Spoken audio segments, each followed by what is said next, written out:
Welcome again, as I said, to the CompTIA PenTest Plus short course, or as we called it, PenTesting 2025. It sort of, I think, merges in a little bit with the original pentesting course we did a few years ago, but it's certainly got a lot of updates from that, and it is very focused around the CompTIA stuff. I'll talk about that in a bit more in a second, but remember, as you are already doing, to set your chat to everyone. If you have questions for Jeremy later on during the presentation that are about the content, then bung them in the Q&A. If it's just chat stuff or you want to share some information, then put it in the chat. Of course, anybody who does too much advertising and stuff will probably boot out of the system, just so that you're aware of that. Talking of advertising, I will do one 30-second ad now, which is the CompTIA PenTest Plus exam vouchers and the Learn and Labs materials are now available on the IT Masters stores. And if you've had a good look at the invite to this session, you'll have seen that everybody who's enrolled in this, which is everybody I'm speaking to now, gets at least a 5% discount on the normal pricing. Everybody who is passing the quiz at the end of the 4 weeks, the full exam, they're eligible for a 15% discount. And anybody who's actually an IT Masters postgraduate student, we're happy to give them a 30% discount. So if you go to the store page on the IT Masters website, and maybe I'll show it to you later on, you can click in there and there's a bit of a form to claim your discount. You just need to show your student IDs, etc. But that's all. We sort of decided to do this because we think IT Masters is all about helping people learn throughout their career, whether you're an intern and a newbie or you're on the running for a CIO position. I'd also remind you that the CompTIA PenTest Plus actually gives you a credit in our courses against, I think it's our pen testing subject. We will find out some more about that later on. I can see that already the questions are coming through and Jeremy will answer them in due course. However, I've now spent 3 minutes talking, which is far too much. And so I'd like to introduce you to our mentor for this evening. A lot of you will know him. Jeremy Costa's done a few short courses for us before, and of course also teaches a number of subjects at IT Masters in our postgraduate area. So welcome, Jeremy. How are you? Thanks, Shane. I am good. Thank you for the introduction. Not a problem. Am I right to kick off?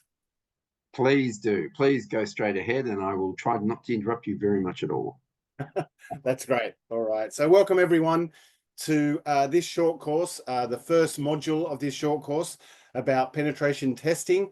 We'll be covering the penetration testing fundamentals and a little bit of about the first stages of penetration testing tonight. I like the CompTIA course. It's approachable. It's got kind of all the right naming conventions and concepts that you need to get going in pen testing, and a great kind of academic base to get going in this field. So well done for tuning in and spending some time in the evening if you're in Australia, and on the East Coast, and possibly in the West Coast, but well done for tuning in and kind of giving this course a go in your kind of out of hours time. All right, so I'm going to jump onto the first slide. So just a bit of an intro to the CompTIA PenTest Plus. Like I said, good entry-level pen test certification.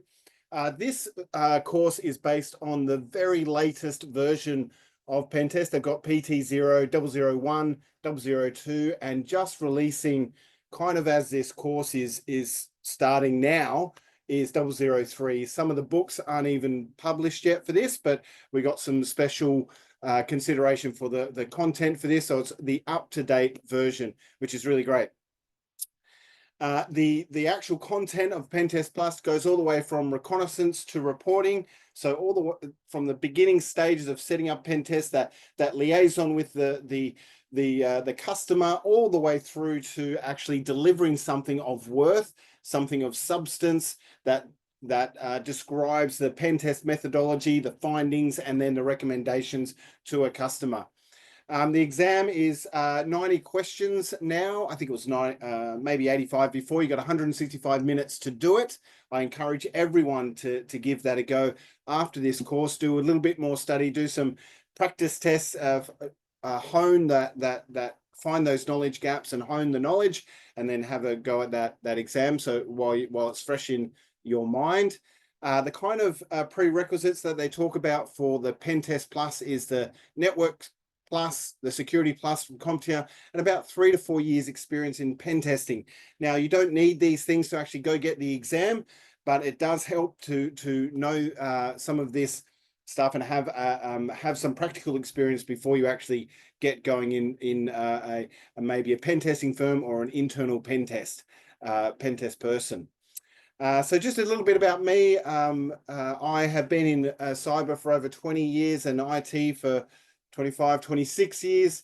I've done the Security Plus, the PenTest Plus, the GISE Pen. I've done they're the ones that are relevant to this course. I've been an internal pen tester for a large telco. I've also commissioned many pen tests and reviewed many pen test reports, so I know what a good one looks like and a bad one looks like. And I've got other cybersecurity certifications and a couple of master's degrees as well. So I hope I can impart some of that knowledge. I try and draw on my 20 years of experience in cyber and in dealing with cybersecurity issues, incidents, and testing to kind of bring some practicality to the academic nature of some of this content. So hopefully that will be helpful. All right, so on to the next slide. So the approach of the pen tester has to be one of professional conduct, and that is the same with all cybersecurity professionals. It really is important that we instill trust in the people we do cybersecurity work for. If integrity isn't there, if the trust with the customer or with your internal customer is not there, then they won't really listen to your recommendations. And trust is garnered a few ways. One is to be, to show that you are being honest and trustworthy, and you are, if you find something, you are sticking to the plan, you're sticking to the rules of engagement, you are sticking to ethical frameworks. So if you find something that maybe you shouldn't have found in your pen test, you're letting someone know about it. You've got those kind of conduits of communication open. You're being legal, so you are staying within the scope of the commission pen test that you have an agreement to do, and you are helping them obtain compliance. And maybe you've got your own certifications and you're building, you've got the PenTest Plus and maybe some of the other more advanced ones as well, some of the practical ones like CREST and OSCP. Maybe you're building trust that way as well. But that's the approach to pen testing. So we're not doing this as an underhanded way to get into an organization. There's no way we should be doing any kind of pen testing without the appropriate permissions. We should be making sure that any sort of scope or any sort of target is within the agreed scope of the pen test that you are conducting. So that's really important because it is illegal in Australia and many other countries to gain unauthorized access to an organization. So just be aware of that, and anything that you learn here should all be done with the approval of the organization that you are performing pen testing for. I'll talk about the importance of documentation. It seems a little bit trivial, but you build trust with very good documentation as well, with a good report. I've received reports on pen tests that have been not terrific and have had spelling errors, grammatical errors, not a good flow, not a good structure to it,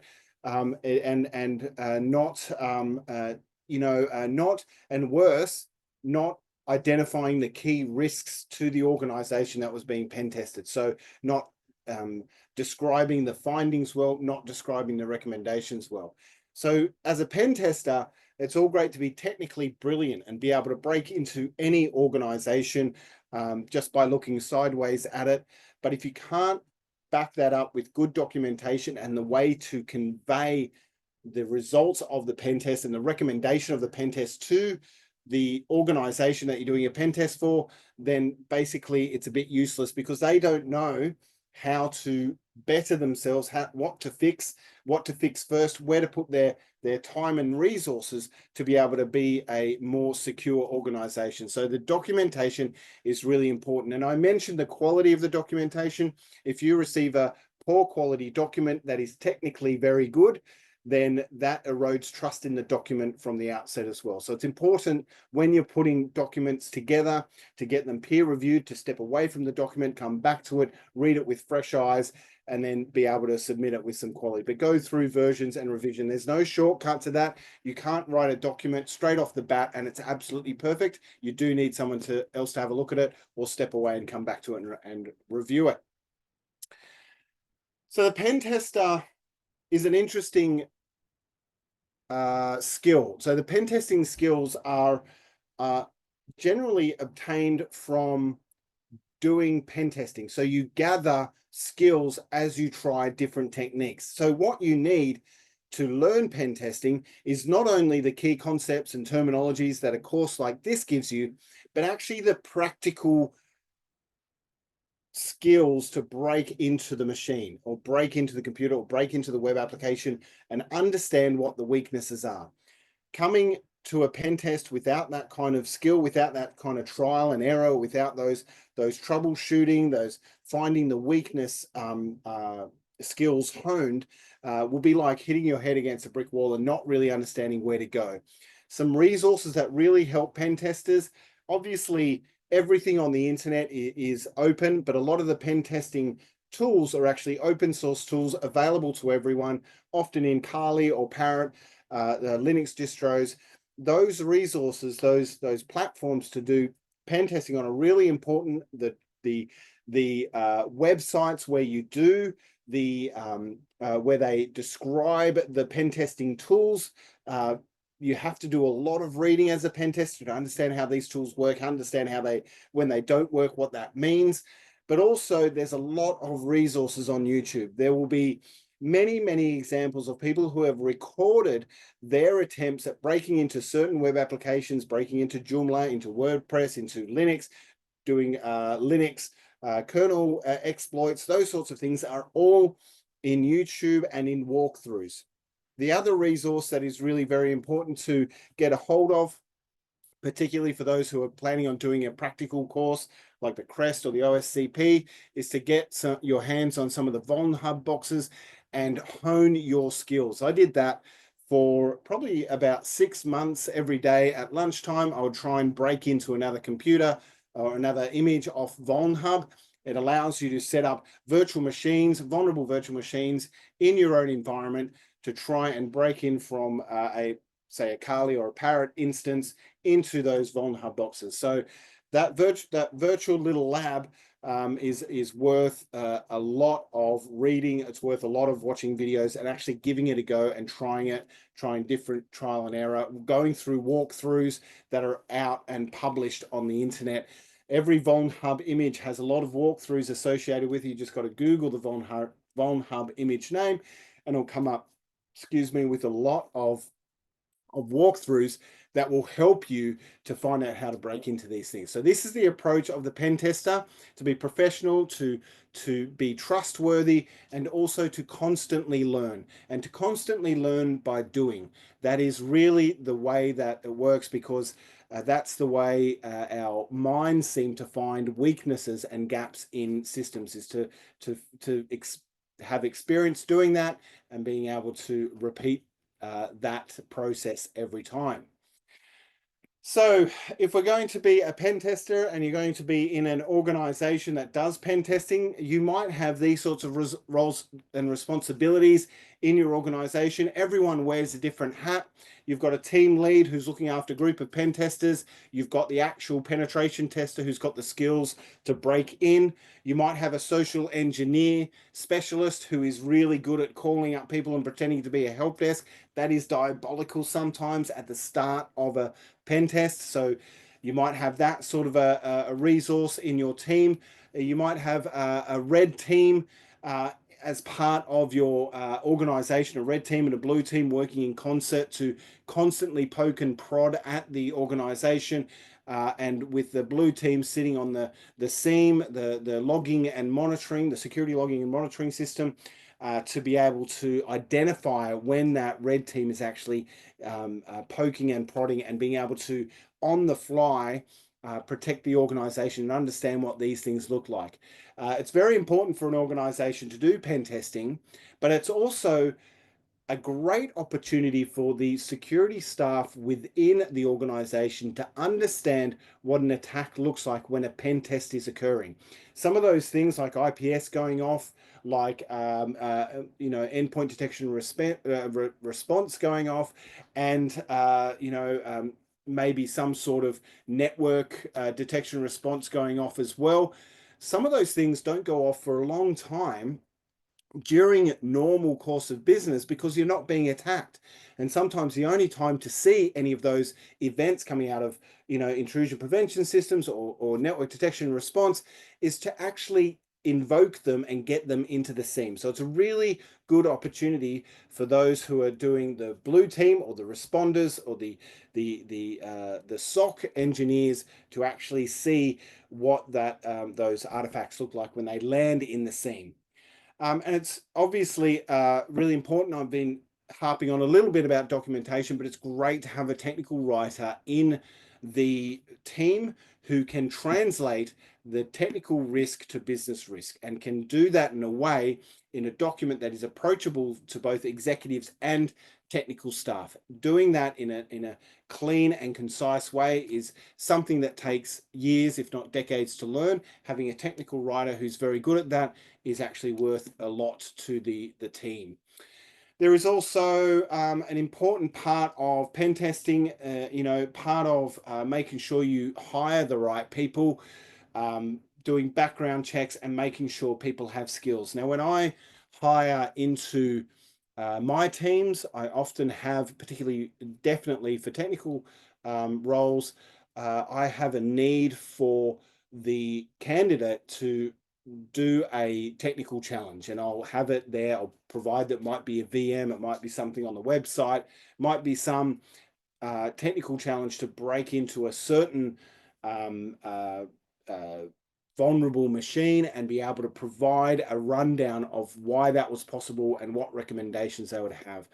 And so that really brings forward those who are able to talk technical but aren't able to actually physically do the technical breaking in. So the skills in a pen test team, if you don't have that technical mindset, that kind of finding the weakness and exploiting the weakness mindset and the troubleshooting mindset, then it's difficult to be an active technical penetration tester in a team like this. So putting all aside, background checks, making sure you've got the right people and they don't have a blemish in their background that is going to cause trust issues, and also skills to make sure that they have the skills to do the work in an adequate and efficient manner. Remember, a lot of these pen test engagements are time bound. So you need to really know your stuff to be able to get through enough testing to make the test worthwhile for the organization. So when we're engaging with an organization, we need to talk to the people of the organization, have a good conduit of communication between the pen testers and the people in the target organization.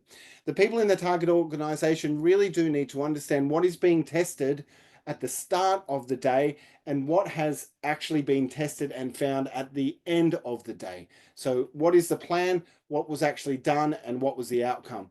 This kind of continuous communication to the target organization builds trust that they know exactly what's happening and they know when it's finishing. When something goes wrong, so say they're targeting a particular website during business hours, because sometimes that's where it fits, then, and that website all of a sudden goes down, they're able to tell their organization, actually, we're in testing, and usually this sort of testing goes through a change management process, so everyone who's operational in the organization understands when it is starting and when it is finishing. But you can tell them that that website may be affected by the pen test if that's what is being affected.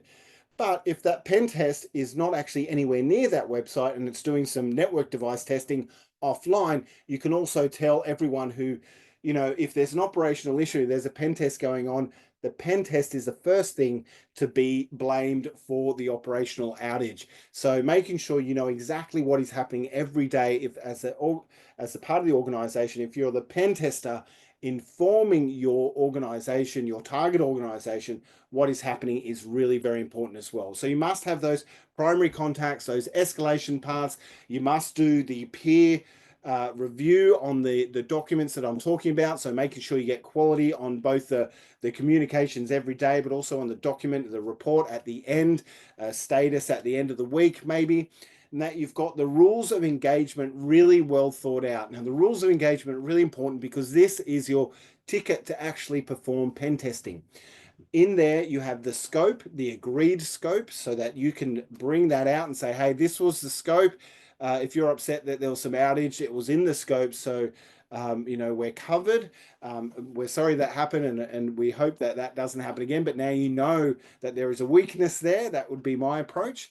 Usually DDoS is outside of the scope of a pen test because it really brings in a different capability. A DDoS requires a distributed denial of service requires the recruitment of botnets or some sort of multi-faceted network entity that allows you to send a whole lot of data down to a volumetric data and network traffic to a target to try and knock it offline. So DDoS is unusually part of a pen test.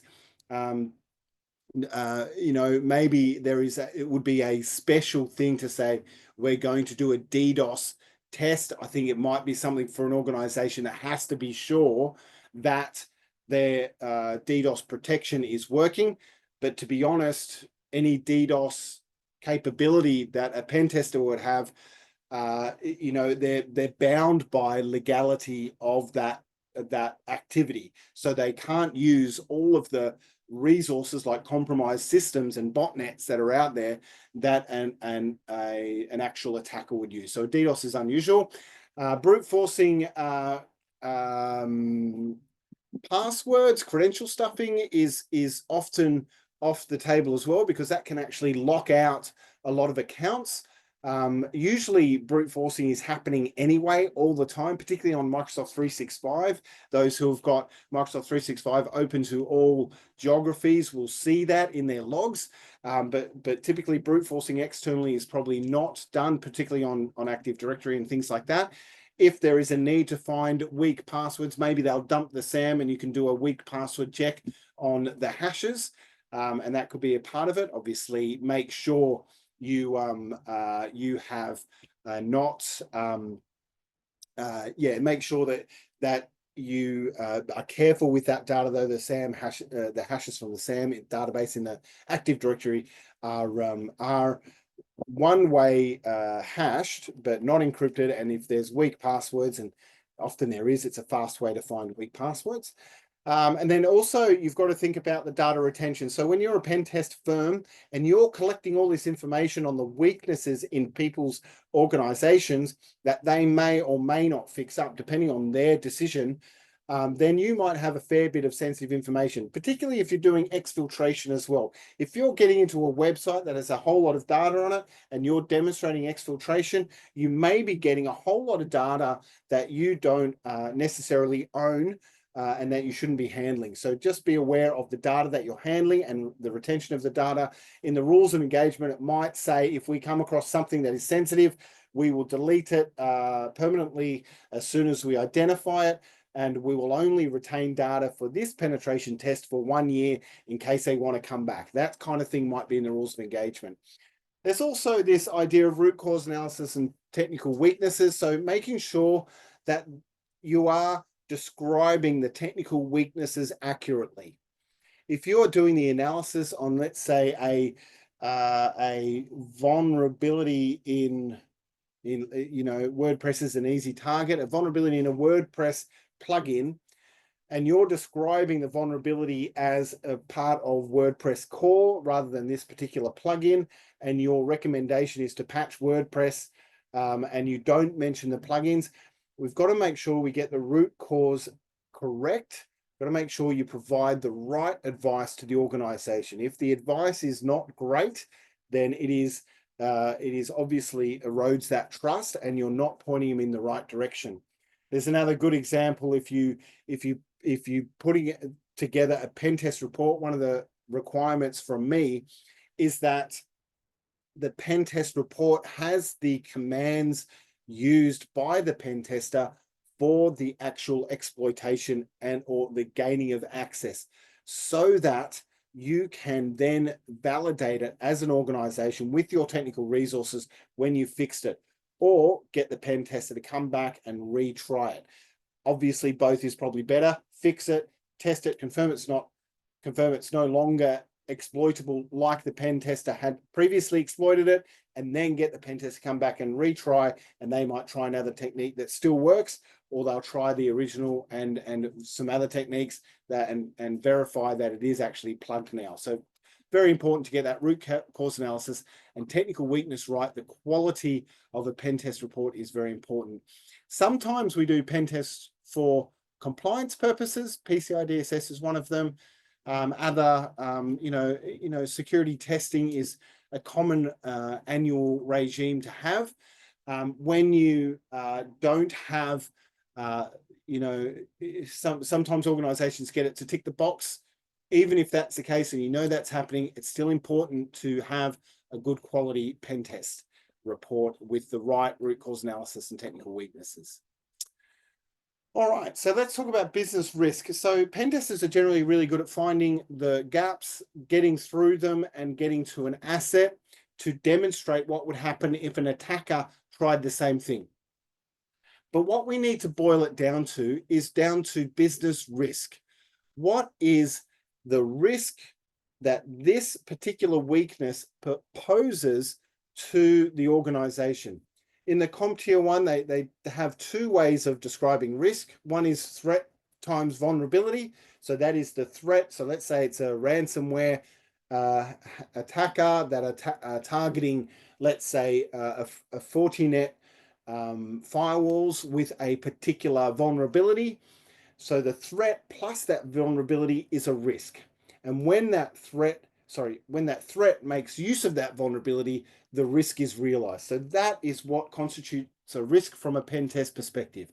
But when you're talking about risk classically, you're typically talking about likelihood and impact. So we have a risk, and this is where it's difficult for security guys to rationalize with some of the business risk terminology, because we're always looking for a weakness. But a weakness is not the risk. That is typically an issue.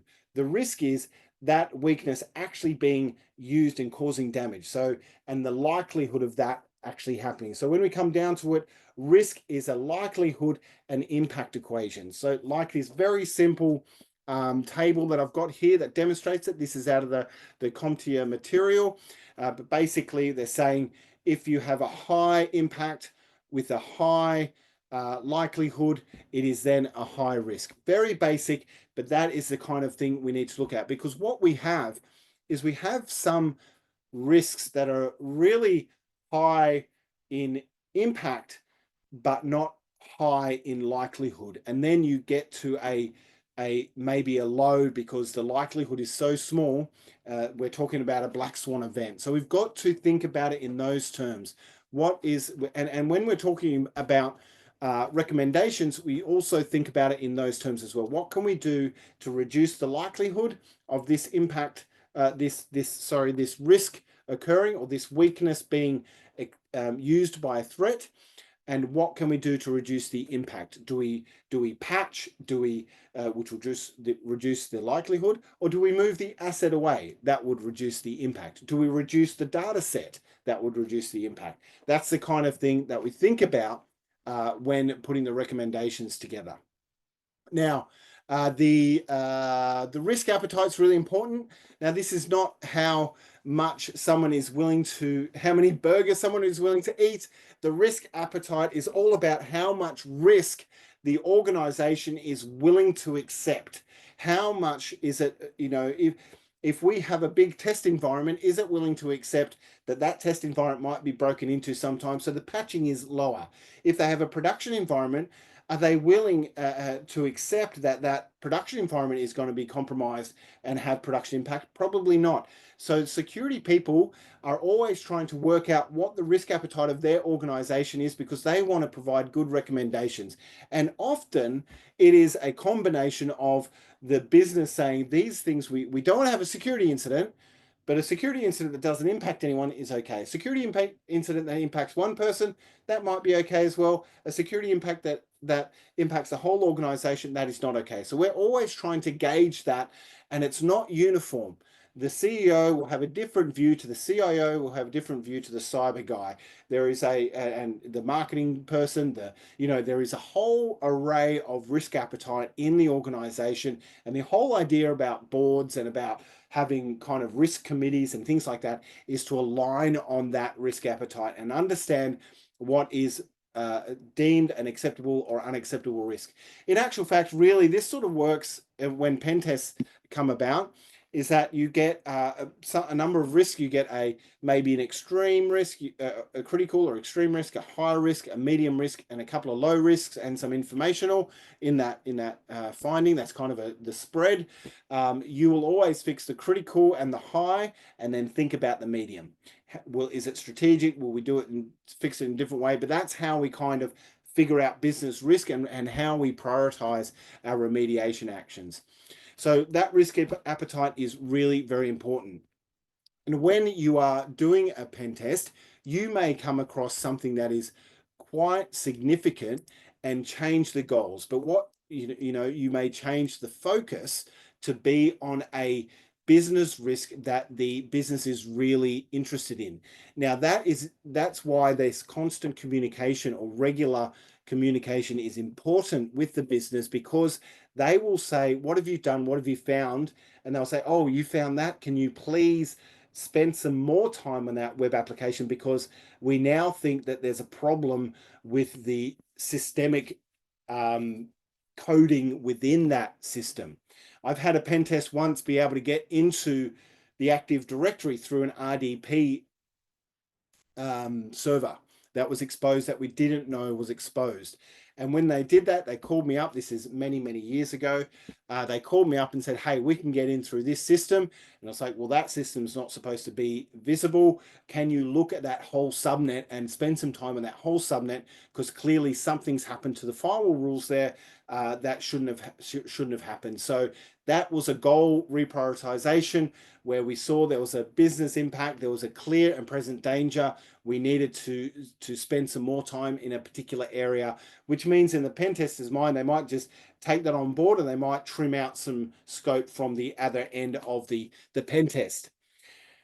There's also business impact analysis. So this is a kind of like a parallel exercise with the risk assessment. So you will do an impact assessment on what certain threats pose to the business, like what certain risks. If this system goes offline, what is the impact to the business? And it allows you to really get an understanding of what's important to the business. Some things that really great penetration testers do is to really understand the business they are going to do a pen test for. What is the impact if this system goes down? What is the impact if I expose this database? And really understanding the crown jewels to the organization. What is going to get the CEO woken up because they're in the news? What is that impact to the business that we're interested in? And then finally, client acceptance. So when they get the pen test report and they get the findings, they will look at the high level and they might actually change the ratings to say, hey, we don't really care about that system, we care about this system. And then they accept the risk assessment that you've come forward with. And there's the CompTIA talks about Octave, which is the operationally critical threat, asset, and vulnerability evaluation.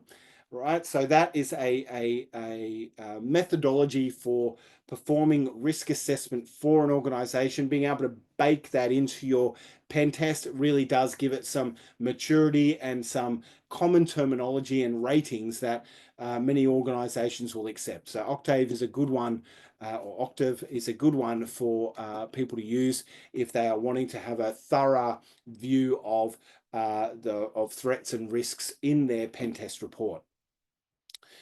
There's also a whole bunch of testing methodologies. So we're not alone, and this is not the first time pen testing has been done. Pen testing has been around for many, many years. It's quite it's a great utility for testing your organization. There are many methodologies that touch on pen testing. A couple of ones that I'll call out here. There's the OSSTMM, the Open Source Security Testing Method Manual, I think. Methodology manual, version 3. That's the little hummingbird down here. That's their logo. That is a great testing structure. It is really very extensive. It almost is like a cybersecurity manual in itself. It's got a lot of wise words of wisdom, a lot of terminology, almost as much as the content in this course is in the OSSTMM3, a very good publication, well worth having a look. There's other testing methodologies that are included in the CREST style PTES.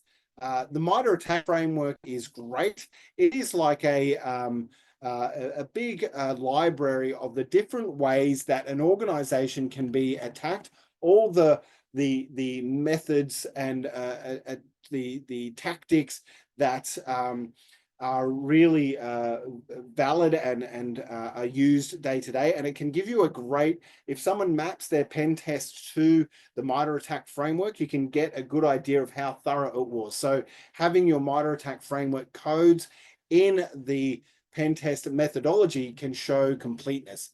PTEST is the penetration testing execution standards. That's another framework for executing a pen test.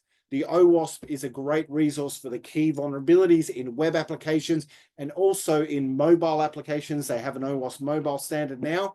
So that's a good resource to draw on if you're going to focus on web or mobile application pen testing.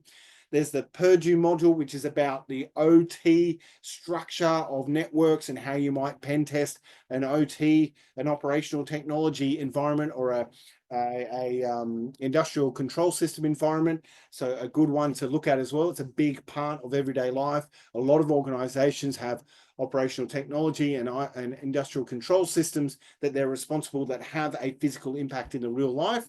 And at the end, there's the OSCP, which has got a great framework for a pen test report. It's got a certification that is based on labs, so you have to break into and use and do a pen test report at the end. So a really tough one to get done, but a good one nonetheless. If you're hiring an OSCP, they have definitely demonstrated that they have the technical ability to break into common vulnerabilities, and beyond as well. They have that technical capability. All right, how are we doing for time? All right, scripting and coding, a great skill for pen testers to have. Scripting is, using Python is really a lot of the exploits are written in Python and Ruby as well. If you're doing Windows vulnerabilities, if you're doing Windows pen testing in an enterprise environment, then PowerShell is going to be the coding and scripting tool of choice. PowerShell is enormously powerful. The attackers have been using that to good effect to kind of live off the land with the tools they have in their arsenal, but actually bringing down PowerShell tools to kind of break into SSCM and then use SSCM to push out their ransomware. That is something that's happening a lot. So if you're doing a lateral movement pen test inside an organization, moving from one workstation to the next to the Active Directory on that race to domain admin that all ransomware gangs try to achieve, then that is very much needed, those PowerShell skills. I see Akram is talking about assembly and C. These are great tools to have. Assembly is very low level and is great for building, I think, shells as well, and C for shells, but also for mucking around with exploits if you're going to get really advanced. Bash is very much needed if you're attacking Linux devices, because you have this this framework, or this command line structure that you can use in a basically a scripting language in it itself. And also Batch, if you remember back in DOS days, knowing Batch is actually quite helpful, because some enterprise stuff is still login scripts using Batch. Sometimes getting a command in there for a pen tester is good as well. So knowing your way around scripts and being able to modify scripts to suit your purposes, because you've got an example of one and you want to actually target a different target with a different port or something like that is useful to know. And then if you're getting really advanced, writing your own exploits or writing your own tools is also usually done in Python. Putting it up on GitHub, having other people contribute, that's really a good resource for a pen tester and a good skill for a pen tester to have. Without scripting and coding, you really are restricted to the GUI style and single command line style tools that are available in the distros, in the Linux distros that have that that tooling available. So really, it is important to try and learn these things and understand how they work and their structure, particularly for debugging and making sure it all works. Now, let's go back to the engagement. So if you are pen testing an organization, you really do need to define the scope. So I've got MDAs there, that it should be NDAs. So the non-disclosure agreements are important to get in place beforehand. If you have got an organization with sensitive information, they will likely want you to sign an NDA. I haven't seen it very much, but if a pen testing organization has kind of 0-day content and 0-day exploits for 0-day vulnerabilities, then they might ask an organization they're targeting to have to sign an NDA, because some of their knowledge and some of their kind of IP, their intellectual property, might actually fall into into the SIEM or into the IPS or something like that. The master service agreements are good to have and good for corporates. That is an agreement, so you can engage really nice and quickly. You get into a master servant agreement, master servant agreement, kind of like that as well, in with an organization, then it is easier to engage thereafter. It's kind of an enterprise construct. But it's important to get for a pen test firm into a number of master service agreements with organizations that will draw upon them for quoting. The statement of work is really important, because you are going to sit with the organization, the pen test target, and they are going to tell you what they want you to pen test, and you are going to interpret that and write it as a statement of work, a description of the work that will be completed in the pen test. And they will read that and they'll kind of refer back to you, say, this is actually not what we wanted in this area. Can we reduce that and increase that? And agreeing on that statement of work is where kind of the payment discussion starts as well. This is a quote for this statement of work to be completed. Then there's SLAs as well. If there is a pen test occurring and you say, well, if there is a problem, we want to contact you, you must get back to us within half an hour. So that's the service level agreement that they have to respond. Also, if you commission someone for a pen test, you might say, I need it done in 3 weeks. So there's a service level there that you need to get it completed by then, because maybe that's when your website that you're getting pen tested goes live or something like that. So there's some service level agreement discussion to have as well. But then right down to the specific scope, and we sort of bleed into the types of different pen tests that you can have. but you'll have a target specification. Often there's IP addresses if it's an external pen test, some external IP address ranges, maybe an ASN, an autonomous system number, which is a group of networks that are bound to an organization, and maybe you have a subnet, that internal subnet that you want pen tested, or particular applications, particular domain names that you want to find out on the internet and test where they are. Often with organizations, they have departments setting up domains and websites that the IT department doesn't know about, because they've just set it up in the cloud in AWS. Finding that stuff for a pen tester can be very helpful for an organization. So that could be part of the target specification. Also, mobile apps, APIs. I've had mobile apps tested that have come back with such terrible vulnerabilities around authentication that it's buried the actual application and never got released. That is not the outcome you want, but worse if you actually did release that application and it caused a problem on the customers that you are providing that application, or the staff that you're providing that application to. So it's important to get mobile apps tested as well. And we all know about the major telco experience of APIs that hit the headlines not a couple of years ago.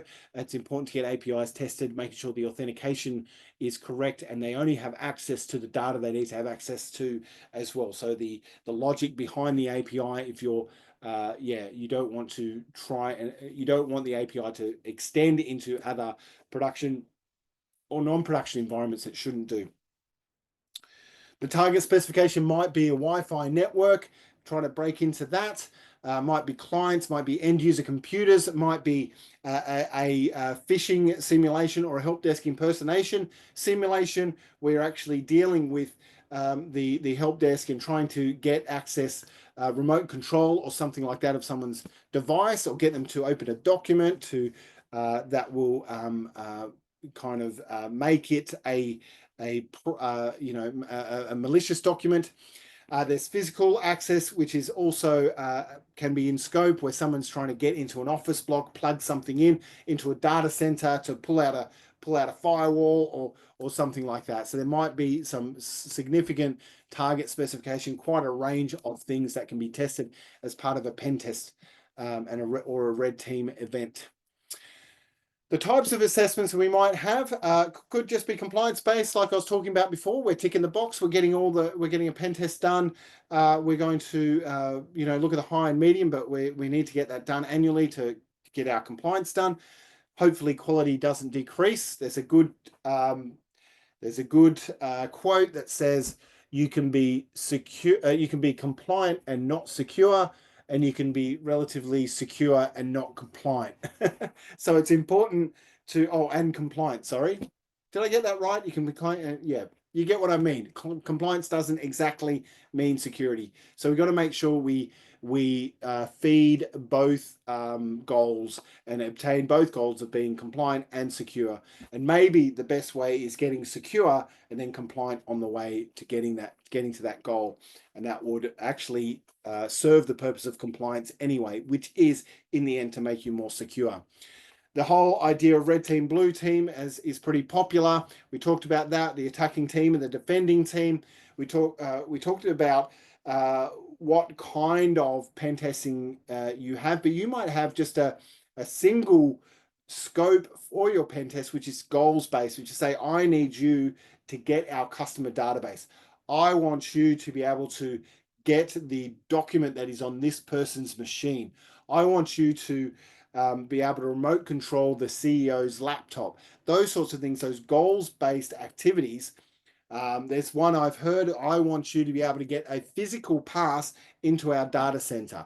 Those goals-based activities is a type of assessment where it's a single focus and they've got to do all sorts of things to try and get there.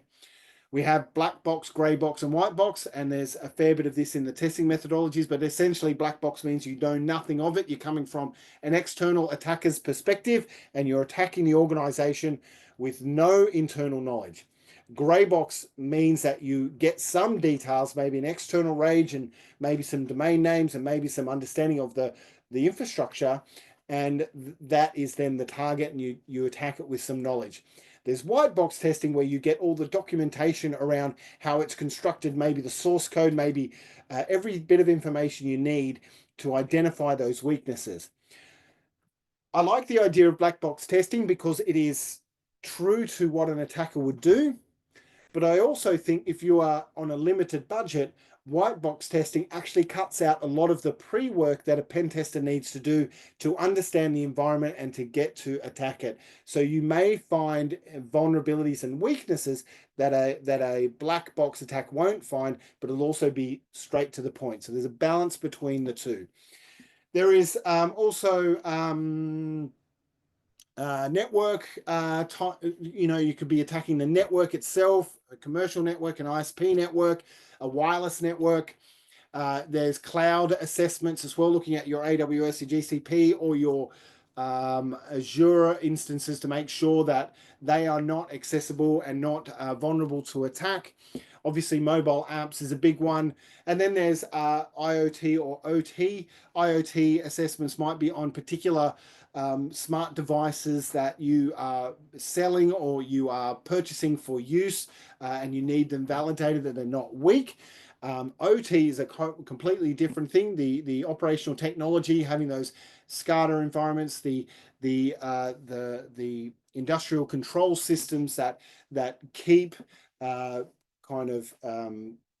equipment running, both in manufacturing, in energy, in medical, all sorts of industries have OT environments that need to be treated differently because they can't be patched all the time, and they have a different way of operating because of the equipment that they're connecting into. The programmable logic controllers and also the HMIs are all important pieces of equipment to keep running, because if they fail, it can be really very diabolical. So these environments need to move slower, and a pen test actually has to be quite delicate in those environments in a lot of the time. So a totally different type of assessment. Typically, you'll have OT and ICS pen testers who are specialized for that purpose. Okay, so let's start talking about the process of pen testing. And if you're going to pen test an environment or pen test an organization that has people employed in it, which most organizations do, then you might want to work out who those people are, what they do for hobbies, and get some context. And the way we do that is with open source intelligence, and often the social media platforms are the place to go to understand what they are doing on a weekend, where they live, all this sort of context, what their birthday is, all of that stuff, all of that information can be used in a pen test, maybe for the social engineering part of it, but also for password generation and things like that. I have seen a person's account be compromised because they had a combination of their daughter's name and their date of birth as their password, and they were as their corporate password, and it was the password that they attacked. And you could see that they tried many combinations and over time and slowly worked it out in the end. And that was all just gleaned from Facebook. No, it wasn't. Yeah, I think it was Facebook at the time. Yeah, it was quite a while ago when Facebook wasn't as old hat as it is now, considering all the new types of social media platforms. Yeah, so I did say we would break, and we're almost to the towards the end, but we might break here with a bit of a chance for questions. Actually, we've got a few questions here. I was going to leave it to the end, but we're good now. Just a process one before. In the previous subject, there was a finding the flag activity. Are we going to do something like that again? Or is that to be determined? Yes, for the exam, we'll have a fairly simple vulnerable Linux server to break into. So there will be something like that, and you'll get the flags off that to enter into the exam. Yes. Okay. Regarding the authority to pen test a company's website, does the authority lie with the company whose website you're pen testing, Or if that site is hosted via another organization, you're also required to have their authorization? I think the answer, the true answer is both, because you may start to pen test you will start to pen test the infrastructure that is owned by someone else.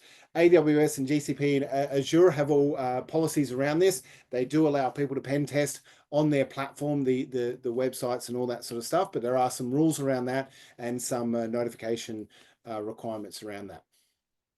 It was interesting actually when we were advertising this on one of the platforms. People said, "Oh, you can't even advertise that you're doing pen testing course because it's illegal under some interpretations of the law." But I think that's a bit excessive. Yeah, I think so. What's the percentage of CompTIA 003 is covered by the short course, do you think? So I reckon we cover all the concepts and terminology. I reckon we're probably up there around 70-80%. But there is a requirement. I think you can you do still need to go through I would recommend doing test or practice exams or practice tests, whatever, to make sure that you find any knowledge gaps, and you can mostly find out those knowledge gaps online with the kind of open source or freely available information. But we do cover a fair portion of it, even though it's quick. We don't go too much into depth. We skim over the whole lot of it, but it's the depth where you're missing for this course. Yeah.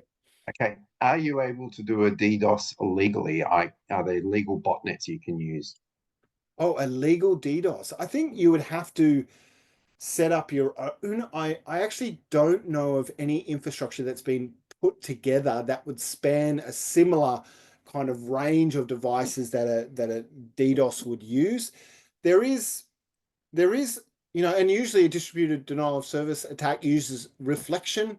So what happens is you use a botnet, and the botnet is gained illegally via compromised devices or compromised laptops or compromised kind of residential devices, and they hit a vulnerable service or a group of vulnerable services, like back in the day with NTP or SSDP, like UPnP. The Universal Plug and Play service was quite vulnerable to this, and they would reflect the traffic off those and spoof the target IP address so that all the responses from the botnet go to the vulnerable kind of reflection services back to the target.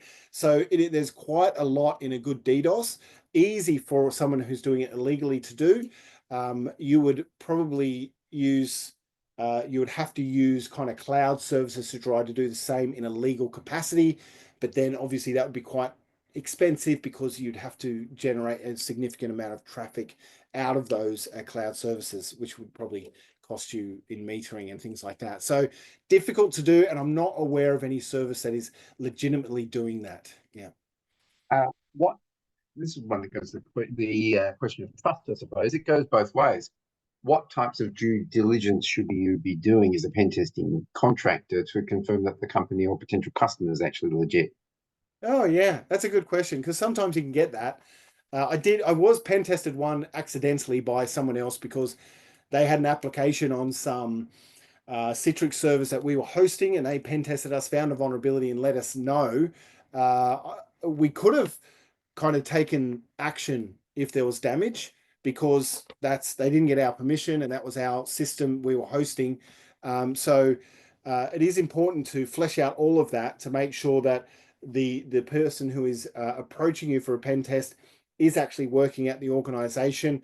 And you can do that by, very much like validating a scammer, calling the organization and saying, is this person working for you? What role do they have? We're a pen tester. You may sound like a social engineer yourself when you're doing this, but it is important to figure out where they're coming from. Usually you can tell because of the email addresses and the domain names where you're getting contact from. Those sorts of things are good validations. But yeah, it's a good one to check. How do you protect yourself if you find a vulnerability and you report it? They don't fix it, and a year later, that vulnerability is actually used in an attack. Yeah, well, I think there is, you've done what you were paid to do. There's nothing in the scope of works or in the kind of agreement that you will fix anything. So it's important that that is not included in the scope. You can be commissioned to fix something or pass it over to a kind of the integration or professional services part of your organization to help fix that. But it's important that for the pen test, you don't commit to any fixing of things, because fixing things is a totally different skill and has a lot of organizational baggage, change management that comes with it. Maybe architectural changes can get quite expensive. So it is sad to see that happen. And I think there's some pen testers who get sick and tired of the same thing, testing the same thing and seeing the same thing open and then seeing a breach. That would be kind of disheartening, but at least you've done as a pen tester the right thing and you're not liable for that breach at all. Yeah, I'd imagine that the fixing is much more an internal thing. Last question for the moment, then we'll keep going because there'll be more questions by the end. Does this course also provide foundational knowledge for someone studying an offset Pen 200 cert? An offset 200 cert. Offset, sorry. Oh, offset, sorry. Yeah, so there's a lot of overlap with these courses, right? So there is some terminology is not the same, but generally the industry does align on what we call things, right? So we have pen test, we have red team. There's a bit of conjecture about what red team is without a blue team, but red team and blue team. And then also, which is more like, pen test is usually time bound. A red team is like a group that is constantly testing, and a bug bounty is something else altogether, which is kind of outsourcing a whole lot of pen testers to try and break into a particular application for a particular amount of time and actually giving them a reward for finding bad stuff, right? So the payment is different. The payment schedule is different. So there is difference in how different certifications describe those sorts of things, where there is different experiences, because we are all humans and we all have our own experience and we have our own language, how we talk about things, and coming to align on those things as an industry is actually quite difficult. But in saying that, the methodology that most certifications use is very much aligned to what the PenTest Plus uses as well. So there is a lot of alignment. A long way of saying that. Great. Oh, let's roll on. We've probably got less than half an hour to go. Yes, that's right. So we have so the social websites will be great for finding out extra context and details about target people in the target organization. And I put a few there as well, Snapchat and Reddit. Also in job postings, that tells you a lot about an organization. It's sometimes interesting when people put their LinkedIn profile up and then put a job against it. They'll talk about all the skills they have, what their responsibilities are, if they are doing very sensitive work as well, and what data they're handling. But also what systems they have. In job posting, it often says we need these skills in, let's say you need skills in Darktrace, or you need skills in CrowdStrike, or you need skills in McAfee or Sophos or whatever. All of a sudden the attacker has an understanding of how you're protecting your organization and might modify their pen test the same way. So a pen tester can find out this sort of thing and actually provide a report to the organization to say, look, we found all of this information about your organization. Is it true? And if it's not, well, if it's not, it's maybe not a problem. But if it is true and it might give an attacker an edge, then please go and remove these things from your LinkedIn profiles and in your job postings and things like that. Code repos are also a good place to get information about systems that APIs might connect to, or that you might get credentials for. Website history is also great. So cache history, that whole Wayback Machine is just phenomenal. It keeps all sorts of things in that website, but that's basically a website dedicated to taking snapshots of websites through their lifetime. So sometimes you're able to actually resurrect an old version. And I've seen this once before, where a new website has been put on top of an old website on a server, but the old website path was still there. And being able to just find that in the Wayback Machine to say, oh, well, this is what the old website used to be in /JVM or something like that, and being able to find it there as well is really very handy. Then there's systems like Shodan and Census, where well, websites like that actually keep a record of internet connected devices and the services that they're running. So if you had a MySQL server that was open to the internet, which is a bad idea, by the way, not recommended, it will only take a matter of time before Shodan and Census will actually come along with their crawler and catalog that MySQL server, put it in their database and say, on this IP address, a MySQL server with this version is running. So that's when there's a lot of, when there's a vulnerability in a firewall, then a lot of people go to Shodan and go and have a look to see how many of those devices are actually on the internet, and we'll get an understanding of that through those systems. And also password dumps. So this is where attackers start. Sometimes if you have access to billions of credentials of username and password pairs, then you can start drawing some patterns between the passwords that people use. And it doesn't matter how strong their password is. If it is in that password dump and they've used it in a different website and is using the same password all over the place, then it's likely that password is out there and will be used, particularly for Microsoft 365. And if they have a password dump and it says, I don't know, Holden Commodore 123 or Holden Commodore 3, they might try Holden Commodore 4, Holden Commodore 5, Holden Commodore 6, and they can draw a conclusion about human behavior where we just have had this need to change passwords every 30 days. So we actually just put the different digit on the end, and then we go through and change our passwords that way. So all of these open source intelligence repositories are good for garnering information about the organization you're going to attack and are a great place to start before you actually even touching anything on the target environment. Also, there is not just about the socials, it's also about the infrastructure. The internet has a structure of information around domain names.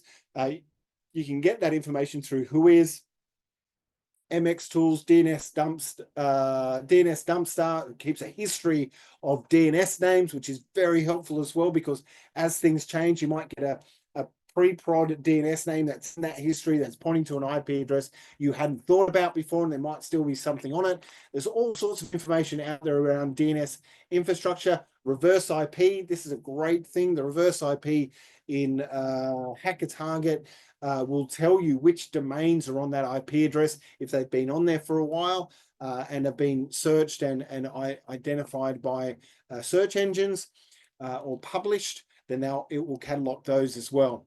There's also lots of information out there around network topology. I talked about autonomous system names, which is the groups of subnets that belong to an organization. The ASNs are really helpful. The IP address blocks that you have your infrastructure on, even the details around the IP addresses that are pointing to all your services as well. And then finally, certificates. Certificates are strangely helpful in finding out who owns something, when it was registered, sometimes you get a website that you get a certificate for, but you've already visited that website with an IP address. When you get the certificate, it actually tells you maybe the alternate names that website goes by, and all of a sudden you've got a list of websites to go look at that may allow you to find that website that was supposed to not be there anymore. So certificates are a great way to line up IP addresses with domain names as well. Now let's talk about Nmap. We're about to start scanning. So now we've done all our open source intelligence. We've got a good idea of the people, the infrastructure, the target, and now we're actually going to go and scan. And Nmap is the premium tool. Nmap is in all sorts of movies. It's in Matrix. It's in Elysium. This one is, I can't remember which one. This one, I think it was like a Die Hard 4 or something like that. They always put Nmap in movies because you can run a command and all this green text run past that looks really fancy. So you find it everywhere in movies. If you go to do a search for Nmap in movies, on the actual Nmap website, they catalog all of these. In some of my classes, I have a quiz about which movie these are from, but this one's a bit hard. The Elysium one was good. But yeah, this is Nmap is the tool to be used for network scanning and mapping out of networks. You can choose an aggressiveness, so you can go from T0, which is not very aggressive, to T5, which will bring down a network that is not well, it doesn't have a great deal of resources. There are different types of scans. There's the TCP scan, which is a full connect scan, which will complete the three-way handshake and create that network session.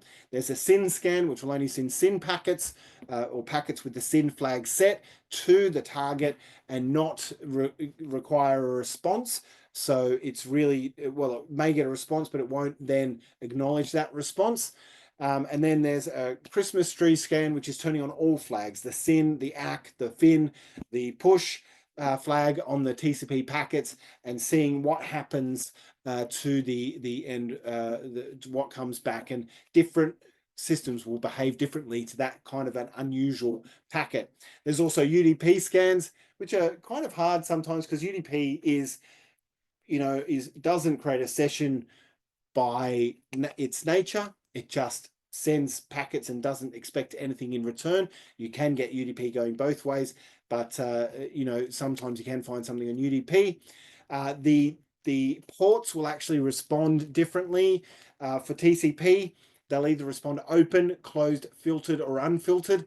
So you will have it open, will just be like, I'm here, I'm open, I'm ready for a connection. Closed will say nope, I reset. Filtered, it doesn't come back with anything. Unfiltered will come back with a maybe a it is actually nothing's listening on the end, so it will be similar to coming back.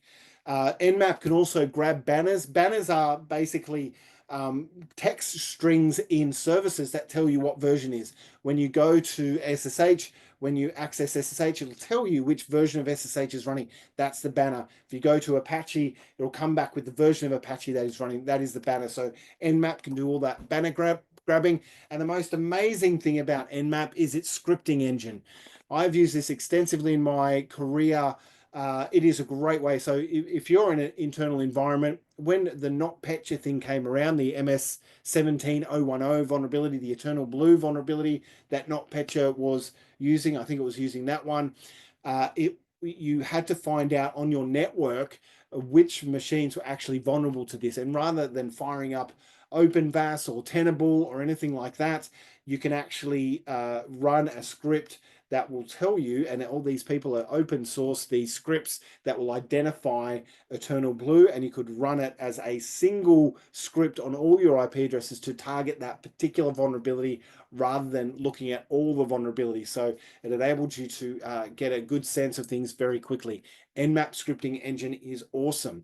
If you haven't used it in an enterprise environment, very helpful for those targeted situations. I love this picture of a elephant sniffing the air. This reminds me of sniffing the network. The premium tool that is available in all of the distros is Wireshark. You need a tap port or a span port or a similar to a hub to actually get the traffic to sniff. If you just plug into a switch, you're only going to get what's in your broadcast domain, and that's not a lot. And that traffic that is destined for your machine. So you need something to get the network traffic into your sniffer. That is, often a tap or a span port. There is a, excuse me, there is good use to sniffing. It helps you discover the hosts that are on the network because they'll be chatting, they'll be doing ARP requests, they'll be asking where this service is, where this machine is. You'll get multicast traffic on there as well that you can see, and you can start to build up a profile of services, what subnets there are on the network, what IP addresses you might be interested in, and even a list of MAC addresses that you might want to mimic as well. And that might give you an idea of what versions, because MAC addresses are typically assigned by vendor. You can tell if the switch is a Cisco switch or a Juniper switch or some other switch version, and you can find out maybe what the wireless is, that sort of thing, through sniffing as well. So network sniffing, very handy for that information gathering. And the part of pen testing where we're actually trying to figure out the pathway to the goal is that attack path enumeration, and gathering that information about an environment is really very important. If you're going through a web server, you might need to do a directory brute force on that web server to find the components of that web server that otherwise wouldn't be visible. The DIRB and DIRBuster are very good at that, the directory buster. A Bloodhound is great for finding that attack path through a Windows Active Directory environment, a Microsoft Active Directory environment, getting an understanding of the groups, the overlapping groups, the overlapping permissions, the LDAP structure, so that you can understand what device you need to attack to be able to get access to higher privileges. There's also NetBIOS enumeration tools to find out which systems are listing on NetBIOS around the internal network, and subsequently share enumeration as well. So finding out all of these things about your target, particularly for an internal pen test, lateral movement test, is really very important and part of the overall information gathering. And also email searching. Now, this could have been back in the social section, but you can actually run the Harvester and other email address finding tools that will go and search public repositories for email addresses for your target of organization. So email addresses these days are your username with Microsoft 365. So that can start off a username and password credential kind of search, being able to find some credentials that you can then try and use. If they don't have MFA, you might be into an M365 account or into something else that is SSOing to M365, the single sign-on to M365. And then finally, Wi-Fi scanning. So if part of your scope to be targeting the Wi-Fi, you will do a scan to understand what the SSIDs and base station IDs and the network names are around, so you can target those. You'll also do that for clients. So you might set up as a base station and find clients around that are willing to try and tell you which base station and network they're trying to connect to, and you can mimic that to start accepting connections on their behalf, which is a diabolical one. There's also a vulnerability assessment in ICS. I was talking a little bit about industrial control systems. Where in a industrial control system assessment, you are really trying to find out what is there. Asset management is a very big part of industrial control systems. So you might have a SCADA environment that has PLCs and programmable logic controllers, but also human interface instruments, human management interfaces. And they will allow you to understand what that is, will allow you to create a plan for that attack path as well.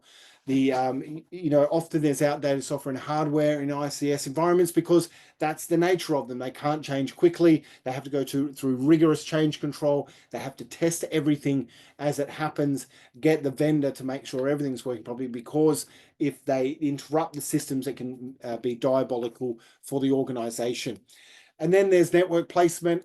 So understanding what the segmentation between maybe the corporate environment is and the industrial control system environment, the SCADA environment.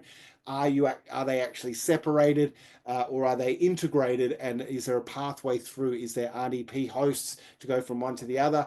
Or are they actually physically air-gapped and you can't get from one side to the other? So that's a really important thing to determine in that attack path enumeration. And I think this is my last slide, Shane. So I got one more.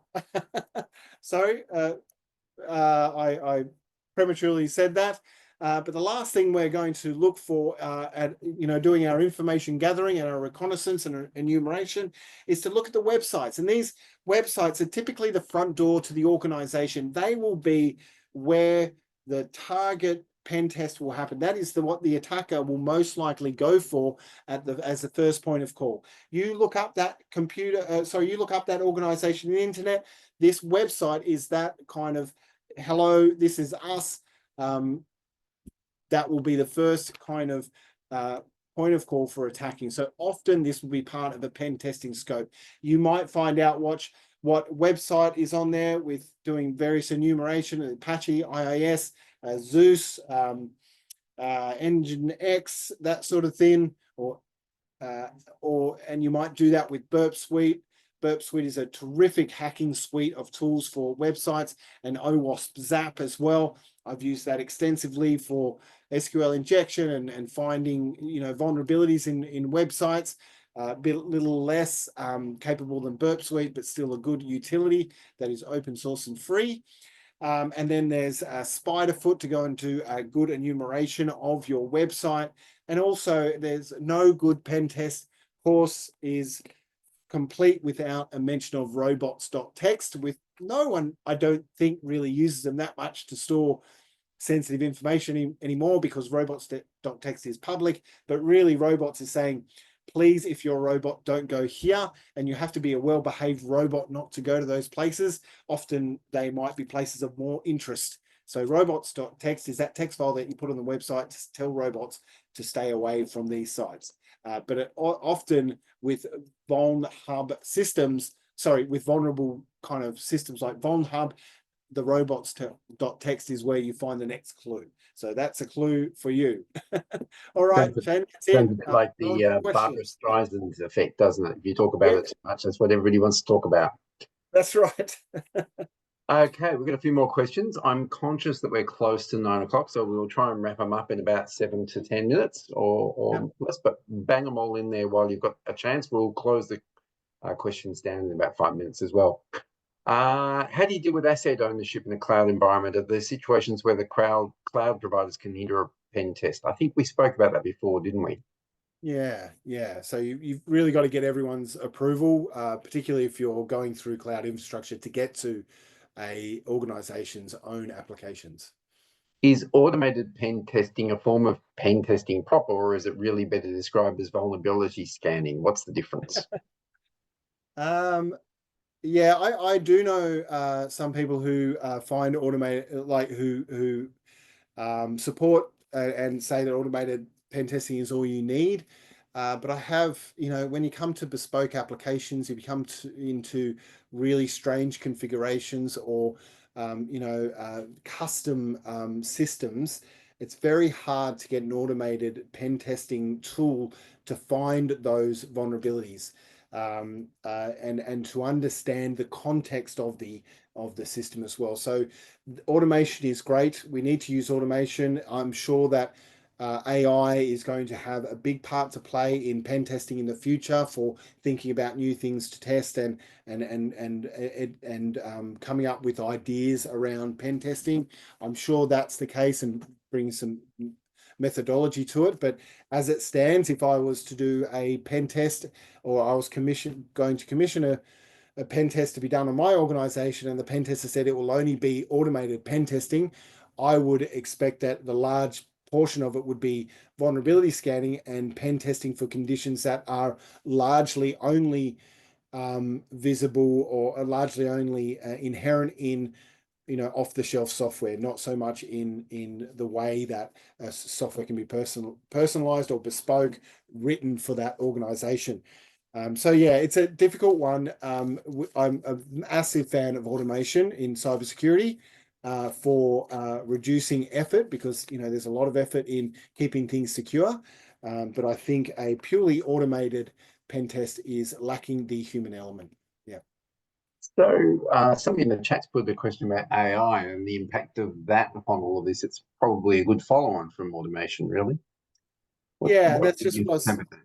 Yeah, I think that there is plenty of scope for that in the future as AI gets more intuitive and thinks more like a pen tester, you might be able to train an AI on all the different attacks and using the code to try and do that. And that sounds like a plausible thing to do, but is very complex. I haven't seen it absolutely hit the market yet, but when it does, I'm sure it will be impressive. I haven't seen the attackers actually using that yet as well, but not that we would know, because, you know, an attack looks like an attack. You don't really know what's behind it. But we haven't heard of that. The attackers seem to mostly be using AI for polishing their phishing and coming up with campaigns and helping them write code more than anything. So that might be the extent of it at the moment, but I'm sure there's plenty of scope for that in the future. A couple of questions about more generally, what size of organizations would you expect to actually get pen testers in? All the way from medium to large. Is anything with a web presence probably should get pen tested because they have an exposed attack surface. If they're doing developing, they really should test the security of their developed applications. But honestly, the testing part of it, typically, you know, smaller organizations may not have a security team, so they rely on IT services and security services to tell them if they're doing the right thing. I'd imagine they'd want an IT service provider that has a security arm with some sort of pen testing to pen test their exposed systems, definitely. So I think all the way from kind of small, medium to large, only the really big enterprises, the banks, the telcos have their own pen testing teams because they can afford it. But mostly when you get down to the, you know, the 5,000, 2,000, 1,000 kind of employee size organizations, they rely on external pen testers. Yeah, and I guess there's a question here about, you know, maturity of the organization as well. Why would you do it? So often orgs seek out pen testers, but do nothing to assess or remediate the vulnerabilities that are discovered. Yeah, so that is the compliance-based pen testing. I think we've been talking a little bit about if you're getting pen tests done for the sake of pen testing, so you can say we've done that, but really the findings should find their way into a security program, or if they're kind of really very egregious, they should be fixed, you know, very quickly. So it is an important thing when you're getting a pen test done as an organization that you actually take heed of what they found. Yeah. Serena's asked, can you get robot.txt to not be ignored? But I'm assuming that the answer is you can't. Yeah, it's a trust-based system. So Yes. you've got to allow the robots to read it, and if they read it, they can decide what to do next. Right. There's a couple other questions here, but I think really it's probably time to wrap it up and a couple of things to comment on. What's next week's topic? That's the first thing. It will be the next stages of pen testing, which will be the scanning and vulnerability. We'll go into actually touching some of the systems with our tools. We'll talk more about the kind of in-depth about getting information out of those tools and what we do in the next stage with that information. So all of the stages kind of follow on from each other. The reconnaissance goes and enumeration goes over to the scanning and vulnerability identification. That creates candidates for exploitation, and then that creates candidates for, you know, persistence and clearing of tracks and things like that. So yeah, next week is all about the next stage after we've figured out all of the details of the target, what we actually do when we start to find out the services and what they actually do and how to scan those particular services. Excellent. And just to follow up, there's a question here, but I'll talk to it more than answer it. We've been asked whether this course is an equivalent to the CompTIA PenTest Plus training, which I think the answer is no. It's a partway there course. Is that correct? Yeah, we do skim across the top of the topics, gives you a great overview and a little bit of in-depth and some sort of practical insight. But a fully fledged week's course can't compete with you know, we've got probably 6 hours in this course over the course of 4 weeks. So that's almost like just under a day. So we can't cover all of it in that time. Absolutely. And that's, I suppose that, leads me into the final ad before we sign off, which is that's why we have the Learn and Labs materials there so that people can actually get the official CompTIA stuff at a good price and practice it yourselves. But this gives you an introduction and you get partway there and get to understand a fair bit of what the course and the exam is going to be like before you indulge in going to the next step. And I should remind you that that's also, as I said, it gives credits when we do eventually go to the master's level. But having said all of that, we really are well out of time for this evening. And I'm sorry to the people who are putting in questions as I'm speaking now. Yes, Jeremy does have a LinkedIn profile. I'm not sure if he allows people to follow it. Yeah, sure. Reach out, say that you're involved in the short course, mention this short course, and happy to link up. Yeah. And certainly... also, chat to each other in the forums on the site. Have a great week until next week. I really want to say thanks, Jeremy, for a really in-depth, full-on sort of session. And I'm assuming the next couple of weeks are going to be not dissimilar. There's a fair bit of stuff to chunk in here. Yep. And also to Lil for being there quietly in the background, letting everybody know what's actually going on in the chat and riding shotgun on that. We'll look forward to seeing you in a week's time. I think Jack, our favourite MC, will be hosting next week as well. So I hope you'll look forward to that. And thank you again for coming along, everyone. It's a lot of time to give up, so we really appreciate it. Cheerio. Thanks, Shane. Thanks, everyone. Have a good night.